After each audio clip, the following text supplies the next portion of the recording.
Alam mo ba na si Jim Rohn ay may lihim na mathematical formula para sa yaman na hindi niya kailanman inihayag sa publiko? Noong edad 25, kinalkulan niya na aabot ng eksaktong $4 million ang kanyang net worth sa edad na 31. At hindi ito hula, ito ay precise na sistema. Si Ron ay nag-assign ng numerical values sa lahat ng kanyang daily habits. Bawat libro na binabasa niya, bawat relasyon na binubuo, lahat may corresponding points. Ang kanyang time allocation formula ay napaka-specific. 3 oras para sa learning, 1 oras para sa planning, 2 oras para sa relationship building araw-araw. Walang exception, walang excuse. Ginawa niya ang personal development na parang science experiment na may measurable results.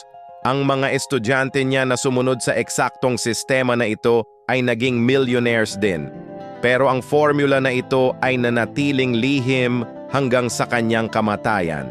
Ang mathematical approach sa success na hindi natin alam na ginagamit niya, precision ang naging susi sa kanyang tagumpay.